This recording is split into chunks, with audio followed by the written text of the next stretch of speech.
Ada banyak faktor perselingkuhan. Salah satunya ketika tidak terpuaskan di atas ranjang.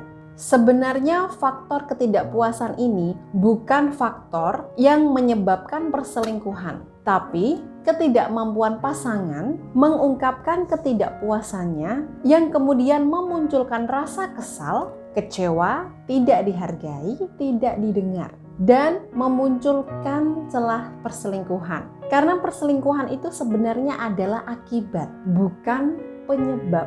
Nah, karena tidak puas ketika di atas ranjang, kemudian malu-malu tidak mau mengungkapkannya kepada pasangan, akhirnya rasa kecewa itu dipendam. Tapi yang namanya manusia itu tidak bisa kalau memendam lama-lama. Manusia itu makhluk sosial.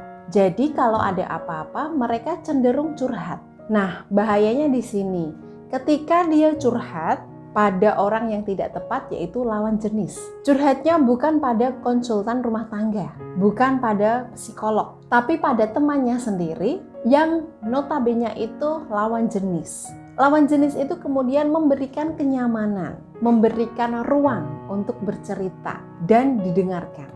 Akhirnya suami Anda merasa nyaman di situ. Ini sebenarnya kesalahan pasangan yang menikah. Ketika kalian sudah menikah, seharusnya cerita se-eksklusif itu seperti hubungan intim ya hanya bisa di-share dengan pasangannya sendiri. Kalaupun ada yang belum puas, ya harusnya cari solusi bersama. Bukannya diam, kemudian curhat kepada orang lain. Pas orang lain mendengarkan, dia bisa memberikan apa yang dia cari, bisa memuaskan dia. Ya sudah, suami jatuh pada pelakor yang bisa memuaskan dia. Kalau sudah seperti ini, rusak. Karena pria itu otaknya dangkal. Sekali dia bisa bertemu dengan wanita yang bisa memuaskan dia ketika di atas ranjang, dia bisa memberikan segalanya. Ingat, pria bisa memberikan cinta dan kasih sayang ketika dia dipuaskan di atas ranjang. Kebalikannya sama wanita. Wanita bisa memuaskan suami di atas ranjang ketika pria memberikannya cinta dan kasih sayang. Inilah kenapa ketika suami berselingkuh dan sulit pisah dari pelakornya, kemungkinan besar karena sudah merasakan servisnya seperti apa.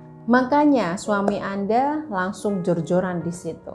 Dia bisa kasih jatah bulanan, diberikan kendaraan, diberikan rumah, dan diberi tiket, disuruh berliburan, dan sebagainya.